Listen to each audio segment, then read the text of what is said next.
This is Aparna from Priya dailies and boutique. ഞാൻ ഇന്ന് കാണിക്കുന്ന കോട്ടയിൽ ബ്ലോക്ക് പ്രിന്റും ക്രോഷയും വരുന്ന കോൺസെപ്റ്റിന്റെ കളക്ഷൻസ് ആണ്. നമുക്ക് ഡെയിലി വെയർ ആയിട്ടും ചെറിയൊരു ഫംഗ്ഷൻ വെയർ ആയിട്ട് യൂസ് ചെയ്യാൻ പറ്റുന്ന കോൺസെപ്റ്റ് ആണ്. നോർമൽ വാഷ് ആണ്. ഫസ്റ്റ് കളർ വന്നിരിക്കുന്നത് നല്ലൊരു ഗ്രീൻ ടോൺ ആണ്. നെക്സ്റ്റ് വന്നിരിക്കുന്നത് ഒരു പീച്ച് ടോൺ ആണ്. ബ്രിക്ക് ആൻഡ് പീച്ച് കോമ്പിനേഷൻ ആണ്. നെക്സ്റ്റ് വന്നിരിക്കുന്നത് ബ്ലൂയിഷ് ഗ്രീൻ ആണ്. ലാസ്റ്റ് വൺ വരുന്ന നല്ലൊരു മസ്റ്റർഡ് യെല്ലോ ഷെയ്ഡാണ്.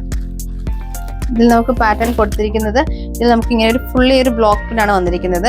നമുക്ക് ബത്തിക്കൊണ്ട് മിക്സ് ആയിട്ടാണ് വരുന്നത്. ബാക്ക് സൈഡിൽ നമുക്ക് ഈ ഒരു മോട്ടീഫ് പോലെയാണ് വന്നിരിക്കുന്നത്. ബാക്ക് സൈഡിൽ ഫ്രണ്ട് പോർഷനിൽ നമുക്കൊരു പാനൽ കട്ടിൽ പാനൽ പാറ്റേണിൽ സെന്ററിൽ ഇതുപോലെ സെന്റർ പാനൽ കൊടുത്തിട്ട് 2 സൈഡ്സ് ക്രോഷയും നമുക്ക് ദാമനിലോ നെക്കിലോ ചെയ്യാവുന്ന പോലെ ഒരു ക്രോഷ പാറ്റേൺ ആണ് ചെയ്തിരിക്കുന്നത്. 2 സൈഡ്സിലും ഈ ഒരു സിസാഗിനോട് സിമിലർ വരുന്ന ഒരു ഡിസൈൻ ആണ് 2 സൈഡ്സിൽ ചെയ്തിരിക്കുന്നത്.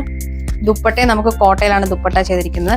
ലെങ്തി ദുപ്പട്ടയാണ് പെയർ ചെയ്തിരിക്കുന്നത്. ദുപ്പട്ടയിൽ നമുക്ക് പ്രീമിയം ക്രോഷ്വർ ലേസ് പാറ്റേൺ ആണ് ചെയ്തിരിക്കുന്നത്. ഈ ഒരു പാറ്റേണിൽ വരും ക്രോഷ്വർ. 4 സൈഡ്സിൽ നമുക്ക് ഈ ഒരു ലേസ് പാറ്റേൺ ആണ് കൊടുത്തിരിക്കുന്നത്. ബോട്ടം നല്ല കോട്ടൺ ബോട്ടമാണ് പെയർ ചെയ്തിരിക്കുന്നത്. നമുക്ക് ഫസ്റ്റ് കളർ വന്നിരിക്കുന്നത് മസ്റ്റേർഡ് യെല്ലോ ഷെയ്ഡാണ്.